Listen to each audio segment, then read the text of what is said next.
Minecraft is full of different structures and even villagers that lie across the map, but we never get a clear answer that tells us how they got there or where they even came from. Well, by analyzing secret hints and lore put into the game, we can figure out what events happened before we spawned in the worlds and piece together the story of Minecraft. It all began centuries ago, before there were any temples in the desert or mineshafts underground. It was a new world ready to be cracked open like an oyster for whoever stumbled across it first.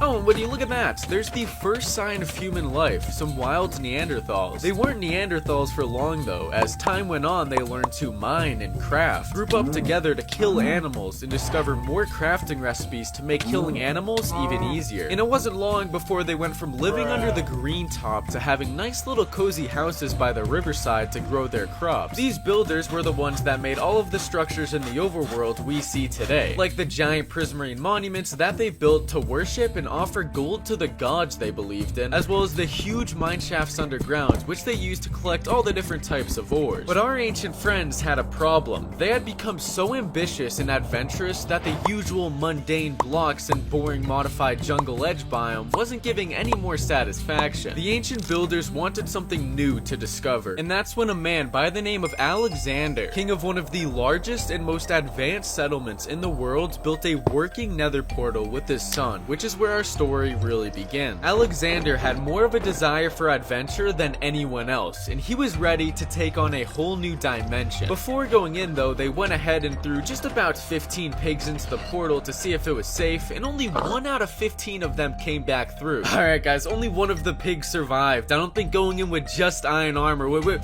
guys, what the f are you doing? Wait, are you guys insane? As soon as they entered the nether, they were taken off guard by a huge wave of heat, similar to that of opening an oven baking cookies, but this place didn't smell good. And after seeing a giant white cube explode some of the remaining pigs from earlier, he immediately ordered a team of builders to start constructing huge red fortresses that were similar to the castles they had back home. These nether fortresses would be used to protect themselves against the harsh nether environment and to serve as a place to settle in and store their loot. To add even more to this nether society, huge stone bastions were built to house pigs for easy food access, and several nether portals were built with backup escape gear to provide quick access to the overworld. Everything was going splendid, and Alexander was ready to launch another new expedition to conquer the depths of the nether. But on one dark morning, things would take a turn for the worse. In need of food for the trip, the king sent his son out alone to the bastions to get some pork chops, but when he arrived, he noticed something awfully strange about the pigs. Half of their flesh had melted off of their bodies, revealing their skeleton from beneath, and a coat of green fungus lined the border between skin and bone. They looked dead, but they were well alive, so the prince went to kill one of the animals to see if it'd still drop a pork chop. Rotten flesh? That's weird. Wait, huh? Because the nether warts the pigs were being fed was a fungus, it ended up taking control of their bodies and turning them into aggressive zombie pigmen. The prince didn't come prepared for battle, so he ran as fast as he could towards the fortress. Help!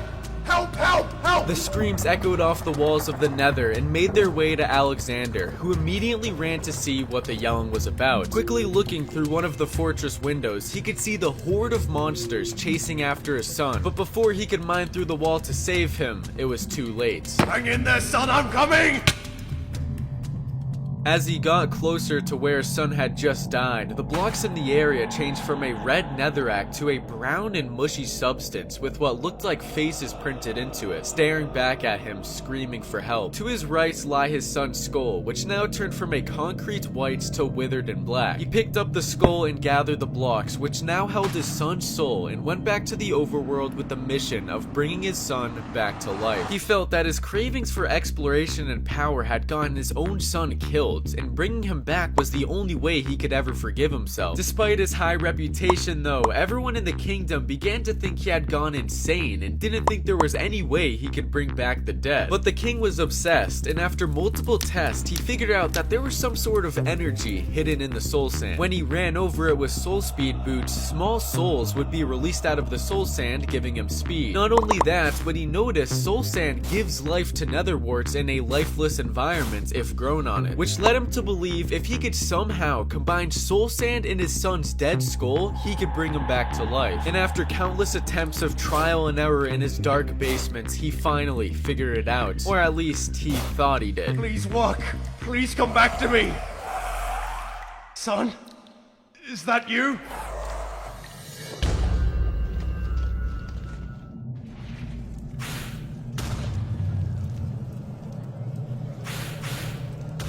Even though the Wither was built up of his son's soul, his real son was long gone, corrupted by the Nether's energy. This is all my fault. I deserve everything I have coming. Come on, King, we gotta get out of here now! A few of the king's guards snapped him back into reality, and they began running without looking back. They didn't stand a chance against the Wither, or know how to defeat it, so they kept fleeing, leaving their kingdom and civilization to fall into shambles. After countless days of running, the king and the remaining survivors still couldn't escape the sound of explosions off in the distance, and they were getting closer. They knew the Wither wasn't going to stop chasing them until it harvested as much souls as possible, so they began to dig and hide underground. Although there weren't many survivors left from their kingdom, the few still in the group were able to build a fortified stronghold under the surface, hoping that the Wither would never care to search underground. But what can go wrong will go wrong, and they needed an escape plan if the Wither did end up breaching their stronghold. Alexander thought back to interdimensional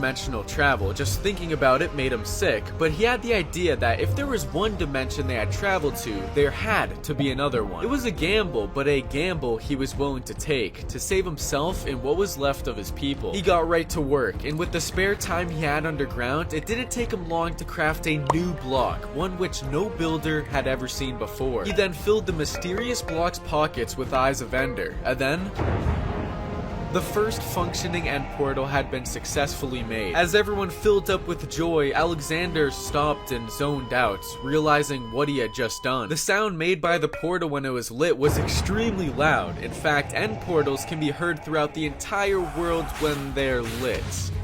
The Wither had found them and completely breached the stronghold in an instant. They had to get out of there immediately. Alexander tried to stay calm. He was thinking that because he made a portal with indestructible blocks, it would be able to withstand a full-fledged Wither attack, and they can come back when they please, just like the Nether portal. Everyone ran for the escape room, and as the Wither finally got to the portal room, Alexander and his people quickly jumped into the mysterious void blocks, praying that whatever was on the other side was better than being blown up and having their souls harnessed as energy. And well, let's just say that our friend Alexander isn't the luckiest when it comes to jumping dimensions. Some could argue that facing the Wither is a worse fate than facing the Ender Dragon, but keep in mind, the king and the few people he had with him barely had any resources. And after one of his men got smacked into the void by the dragon, the king didn't want to risk any more losses, so they quickly used whatever blocks they had left to build out a way until they finally reached safety in the Outer End Islands. It was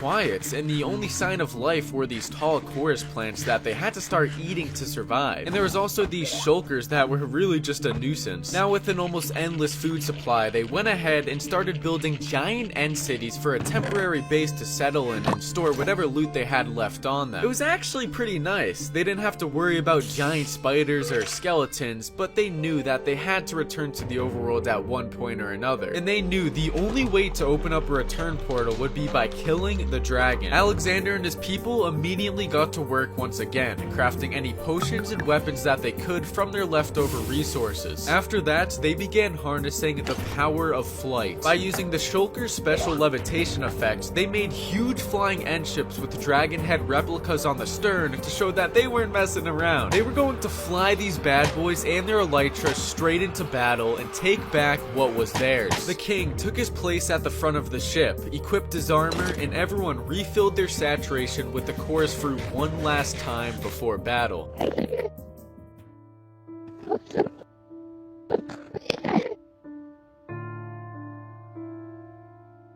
Just like the netherwarts, the chorus fruit had always been a mysterious food, and after eating it for so long, the unknown long-term side effects had finally kicked in. They became Endermen, developed teleportation powers from the chorus fruits, and completely forgot about everything from their past life. With the end of Alexander's journey and the death of his kingdom left everything their civilization had built to rot away, but don't worry, it isn't a completely depressing ending. There were still some survivors from all the Wither attacks who built small villages filled filled with different merchants and traders who vowed to never let their ambitions get the best of them like their lost king did. And for the Wither, legends say it went back to its breeding grounds in the Nether and ended up running out of energy, leaving its giant bones to decompose in the Soul Sand Valleys. Which leaves us with you, the player, who enters the world to discover what the ancient builders left behind and to do what they could not. Whoa.